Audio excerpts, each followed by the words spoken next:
High! তো চলে এসেছি আবার একটা ভিডিও নিয়ে। তো এখন আমি সকালে উঠে পড়েছি। তো আজকে কিন্তু সকালে উঠে আমি স্নান-টান কিছু করিনি। বলছিলাম না হালকা করে আমার তারটা কাটা আছে। কবে কি করি কোনো কিছুই ঠিক থাকে না। আগে থেকে ভাইবে আমি কিচ্ছু করি না।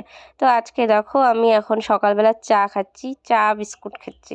তো বিস্কুটের নিয়ে খাওয়ার কিন্তু মজাই আলাদা। কিরকম একটা কিন্তু রাজা, রাজা ভাইবস আছে। ঠিক আছে?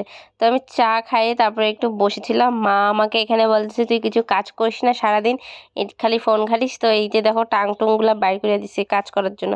তো বাদ দাও ওগুলো। তারপরে আমি আমার নখের দিকে তাকিয়েছিলাম যে নখগুলোর আবার কি বেচারার অবস্থা কত এক্সটেনশন করে, আমি এই সামান্য নেল পালিশটা পর্যন্ত দেই না। তো বাদ দাও, তারপরে আমি গেছি স্নান করে নিলাম। ঠিক আছে? দুপুরবেলা আজকে স্নান করেছি দুপুরবেলা। স্নান করে তারপরে খেয়ে দেয়ে তারপরে আমার মনটা কিরকম একটা সারি, সারি করছিল। মানে একটু শাড়ি পরবো, ঢং করবো। মানে মনটা আবার বলছিল শাড়ি পরি, শাড়ি পরি।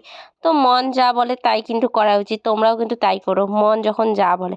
তারপরে দেখো টুক করে কিন্তু আমি শাড়ি পরে চলে আসছি। দেখো শাড়ি পরে নিয়েছি কিন্তু চুল-টুল এখনো বাঁধি নাই। তো চুলটা এখন আঁচড়ে নেব। আমার মনে যে কি রং ভাই, আমার কোনো মনে দুঃখ নেই। যখন যা ইচ্ছা হচ্ছে তাই করে ফেলতেছি। হ্যাঁ, কোনো কিছু ভাবছি না। আগের থেকে ভাইবে কোনো কিছুই করছি না।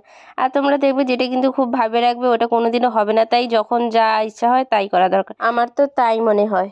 আমি তো এখন এই ঢং করে করে ভিডিও করে নেব।